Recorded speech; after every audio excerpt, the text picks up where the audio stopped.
Welcome back to the Malted Man Cave. I'm Keith. I'm Dave.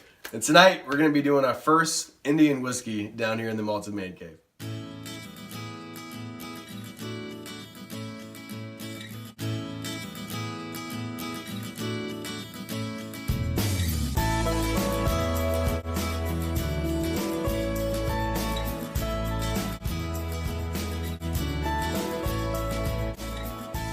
Alright, so we're back. And tonight we're going to be doing our first Indian whiskey down in the Malted Man Cave. You haven't had an Indian whiskey before tonight. I haven't, man. I was pretty excited when you told me because this would be my first one. So I have to apologize. I'm a little under the weather tonight. But you're doing pretty good. The show must go on. I forced him to do this tonight. I needed. He tried to do it last night. I was like, dude, I really am sick. I had like a free get out of jail card. Get out of jail free card? Not that my home is a jail. Not that I feel like that. His wife's very good looking and his kids are awesome. So have you ever seen that video of the Vietnam soldier blinking the Morse code while he's doing propaganda for the North Vietnam? Yeah, and he's blinking like torture, I think is what he's blinking. No, that's really sad and creepy. Did you look it up? Crazy. Yeah, sorry about that. Dave loves always just bringing in these just super uplifting. Well, I was thinking like my immediate thought was like I should start blinking torture. All right. So with Indian whiskey. Cool. That is cool. All right. I didn't know they were doing it. Yeah. Big shout out to George and Amy Kaplan for donating Amrut Fusion, this huge sample of Amrut Fusion. Thank you guys so much. We love you guys, as you know. All right, so Indian whiskey is actually famous because it's known that it actually ages a little bit faster because of the hot tropical climate there. So the idea is that chemical reactions occur, you learn this in high school, chemical reactions occur more frequently and faster in hot and warm hot temperatures, right? Yeah. Yep. So the idea is that in Scotland... That's why a refrigerator works, exactly. Keith. So in Scotland, it's a little bit colder. Still, in my opinion, create the best whiskey in the world, but they just maybe don't create it quite as fast. Yeah. So because it's colder there, the kind of interaction between the spirit and the wood as the spirit kind of soaks into like the oak and then out of the oak, it's just a little bit slower. Whereas in a hotter climate, that reaction and that kind of interaction happens a lot quicker. Yeah. I believe that a fact that I read, I think that Scotch whiskey evaporates at like 1 to 2% per year, and in India it's at like 10% per year. Now, so there's also negatives and pros and cons from it because actually they lose more to the angel share because of it. Is Scotland a pretty steady climate because it's an island? I mean, not an island. Well, from what I hear, and obviously just what I know, I mean, obviously it's a pretty rainy, colder climate. I mean, obviously in the summer it can get kind of warm, but but it's pretty. There's not too much drastic high. Yeah. Is India pretty much the same way, where it's a pretty steady, constant climate? I don't know. I know obviously that it gets incredibly warm. I guess India's huge, so it's probably. If you go way up north, there's mountains. Nepal. Depending on like the elevation and never mind above sea level. But needless to say, the big thing about Indian whiskey is that they can get away with bottling at a younger age because it's aging quicker in the hot tropical, temperatures. So like a 7-year would be more like a 10-year. Exactly. Yeah. So a little bit of fun facts about the Amrut Fusion. They call it a fusion because they took 25% peated Scottish barley and then they fused it and mixed it in with 75% unpeated Indian barley. I gotcha. So a little bit more fun facts about this. It is bottled at... What is this bottled at?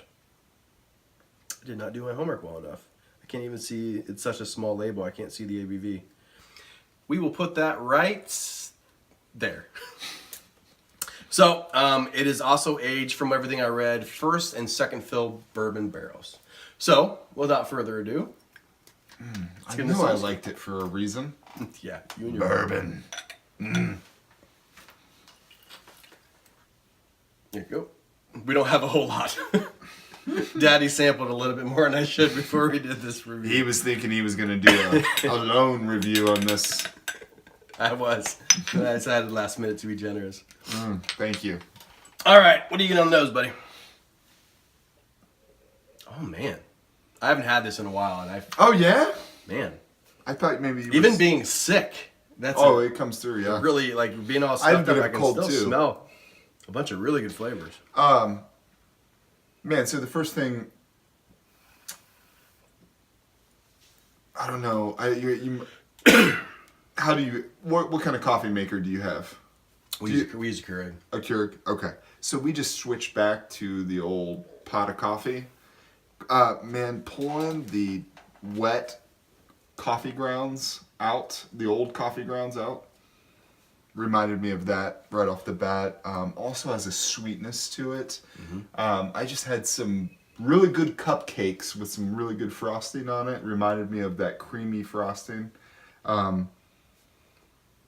And then also has the sweetness kind of reminded me of these chocolate orange candies. Definitely has a citrusy sweetness for me.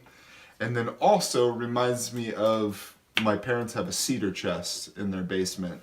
Opening up that cedar chest, that air. I put wood shavings, like a light wood shavings note. So definitely you can smell and taste the oak. Yeah. And then the peat and barley must be where I got this next one, but it reminds me of I am notorious for letting saw blades, especially my rip blades on just my circular saw. I'll let them get a little dull, and the burned, when you have a really dull blade, you'll start burning the wood more than you're actually chopping it. That smell was very prevalent for me. It's incredibly oaked. Yeah. And not in a bad way. Sometimes there's lots of Scotch or bourbon, I feel it's just like overly oaked. Yeah. This is like very oaked, but it's very good. Yeah. This is a lot better than I remember. Because I haven't had this in a while. I can't believe how flavorful it is. As sick as I am, that I can still pick on all those amazing notes. So I put kind of a, like you said, a sweet note, and I think it's maple syrup to my smell. Wood shavings, like I said, like a little bit of malty, really malty vanilla note. And the one thing I've gotten on the Amrut Spectrum, the Amrut Fusion, and there's one other Amrut that I've had, it's like a grilled corn. Like you put it on the grill. I've had so many. 3, yeah, I'm such a baller. I have had a lot of whiskeys, but You are a baller. I also pay for it too, as reflected in my most recent credit card statement. Me too. Yeah. Although Dave said he's gonna buy proper 12 and bring it to the party, so my buddy's a what is that? Brand rep. A brand rep. Yeah. I've seen some interesting reviews. So grilled corn, like charred, like deep charred oak. Like they really toasted these casks a lot. Either it's that or it's the peated barley mixed with like the interesting Indian climate. Because also, like we know, and I think sometimes they oversell how much it is, but you do get certain characteristics from the environment around. Completely different soil with completely different. Yep. Yeah. A little bit of incense. I don't know, like kind of what flavor, just in the incense. Oatmeal, which I think that's what really makes this for me. Yeah, it just smells like breakfast to me. Mm-hmm. Awesome oatmeal note, and then at the end there's a little bit of like floral buttercups. Mm-hmm. Pretty good nose. Yeah. What are you going with that? Kind of staying in your vein of oatmeal, I have brown sugar. Brown sugar is a staple of breakfast for us. We did cream of wheat this morning. We like to mix it up between cream of wheat and oatmeal. We are we are not allergic to gluten. So American wheat is so much different than European wheat. I was just reading about this. What's different about it? Teach me, master. Basically, so our wheat is modified so that it has a higher yield. And with that, whatever the gluten the reactor or whatever, it's higher and it's more, our body does not know how to digest that or whatever, use that. And so that's why you have more. Gotcha. Something like that. Makes sense. Yeah. I've read similar stuff with barley too. Cream of wheat with some brown sugar in it, some, and then I still got that burnt wood taste going for me. And then it's going to be a weird note, man. Grilled fish. So my father-in-law does fish on a wood plank, like a wet wood plank, and they always put brown sugar and stuff on it. And so that's probably what's the burnt wood with the... But anyways, yeah, I'd be a grilled fish. I can... Maybe not fish, but everything else that goes along with the process. You get what you get, man. So, again, for the palate for me, this is a lot better than I remember, man. Yeah. I remember liking it. I'm really liking it tonight. Again, maple syrup, light cedar shavings, wood shavings. This time it's malty vanilla, but also like a malty caramel flavor, probably from the bourbon barrels. Any fish? No fish. Better than me a shot there. Fish sandwich. It's a little bit like, again, grilled corn, charred oak, but this time the charred oak is even like more intense. Like it's really, really, really like dark, deep charred oak.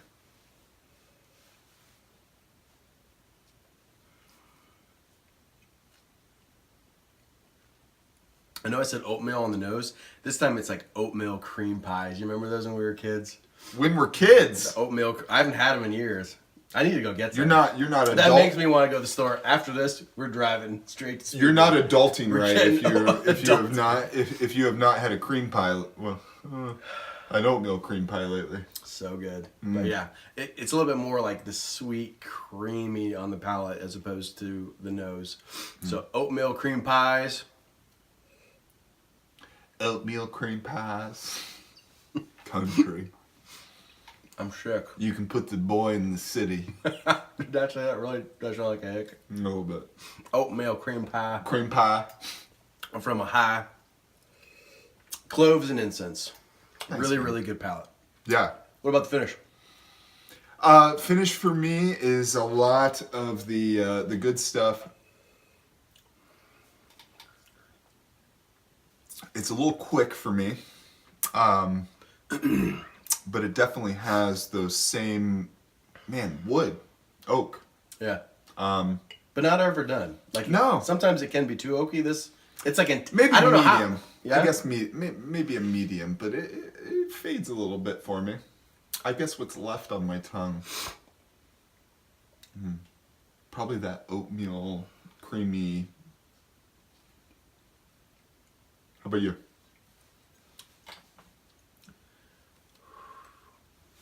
I mean, it's not super long, but I'd say it's medium finish. Yeah. Wood shavings, oatmeal pie, maple syrup, grilled corn. I don't know what it is about Indian whiskeys, but I always get this grilled corn note. I got it on the spectrum. It's a really good whiskey, but I almost feel like I get that grilled corn note too much. Yeah. And it's like too intense. Mm-hmm. This is perfect. Grilled corn, and then you kind of get a little bit of vanilla. I'm actually, on the finish, I'm getting a little bit like apple, pineapple-y notes now that I didn't even put in my notes that I'm getting now. So, pretty good whiskey. Pretty good. What are you going to give this? Malted Man Cave Mark. It's definitely approved. I would give this a healthy 89. Wow. 89. I really liked it. Yeah. I would say 87, 88 for me. I'll go with an 88 just because of its uniqueness. Yeah. There's even a part of me wants to give it a higher score in there, but I think 88 compared to, all the best whiskey, I'd say it's a really good quality 88. I would definitely pick up a bottle of this if I found it for like $60, $80 around that range. Yeah. And would enjoy it all day, every day. All day. Really good stuff. So, George, Name Kaplan, thank you guys so much for allowing us to try this. Indian whiskey is the real deal. I still like Scotch the best, but I've had some good Indian whiskey, so maybe there is something to this, hotter climate thing.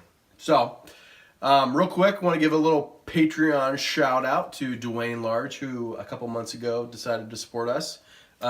He's a really good guy. I really, really enjoy him. Actually, I was supposed to meet up with him a couple weekends ago. I went with the Scotch for Dummies to a whiskey expo, which I already, I know I told you about that. And we were going to meet up, but we weren't able to catch up. And then our phones were having issues, and he was in a master class. And then I think he was sick. Maybe I got it in the air from him last weekend. But he had to go back. So awesome guy. Thank you so much for your support. We really appreciate you watching and supporting our channel. Thank you. So let's use that as a segue into our question of the night. We had somebody ask a question, and it's a pretty good question. And if we were to get in a time machine and start it all over again, what would we kind of put in our younger selves way regarding the start to your journey getting into whiskey? So what would I pick as my first whiskey? What would be your first whiskey that you would have with the knowledge that kind of to start you off right? So, I'm always hesitant. I'm always kind of like, I don't think I'd change anything. But it took me a really, really long time to get into peated whiskey, and now I love it. So I guess there's a part of me that's like, man, I missed out on like a year or two of amazing peated whiskey. So I think, let's see, my first whiskey I think that I had, and I'm not counting like bourbon, like Jack Daniels when I was really young. I'm not counting some of that kind of stuff. I'm just thinking like the first like single malt Scotch. I think I'm just going to talk about Scotch tonight with this question in mind. Yeah. I think I had Glenmorangie 10, Balvenie 12. What else did I have? Something else. So, but if I had to do it again, I think that I would pick like a Highland Park 12 or a Highland Park 18 or like a Springbank 10, something that has the best of both worlds. So I'm not going to say like Springbank 12 cask strength or something that I super like, I really, really like, because you want to kind of build up to some of these. The look on my face was something different. Yeah. So if you go like to your favorite, you have nowhere to go up. That's what I tell with my wife all the time when she's like trying to go all out with brand names or like huge gifts for our like 4 and 2. I'm like, if we go all out now, we're gonna have nowhere to go. We're gonna like have to break the bank to like impress them or make them happy. Right. So I would say like a Highland Park 12 because it would maybe introduce peat to me a little bit sooner. Yeah. And make me appreciate and like it better. So that's what I would say. Highland Park 12. Yeah. Or Springbank 10. For me, it's you just said it again, man. What? So I was gonna, dude. It's so funny how much we have been friends for a long time. So I wrote a big thing on my little note board about how don't have a notes board, Dave. No. Back there when I was, we have a notes board. When I was drawing it up on the wall. Kidding. No, but I went down that same journey where I was like, oh man, I wouldn't change a thing. The first whiskeys I got into, so the first whiskey I was into was Jim Beam, was bourbon, and I was lucky enough to go to the distillery at a pretty young age, and I had Booker's and I had Basil Hayden and I had all that, and it was wonderful, and that kind of started me on my journey. But now knowing what I know, I would definitely do something that was maybe bourbon matured or something like that.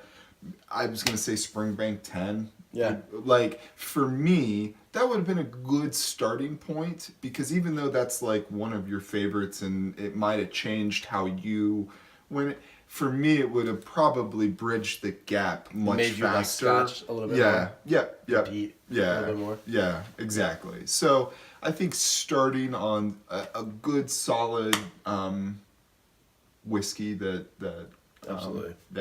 For me that would have been better than just kind of doing the bourbon forever. And I'm not that way. It's just, man, when you have a lot of so for me, when I drink, a lot of times I relate what I'm drinking to when I first had it, or who does it remind me of when I have it. So it's more of kind of that kind of journey for me. That makes sense. Yeah. Absolutely. That was a great question. If you guys have any desire to hear us expand or talk about anything else, feel free to leave us a question of the night. Thank you guys as always for watching. Please like and subscribe. Anything else before we sign off? Mm-hmm.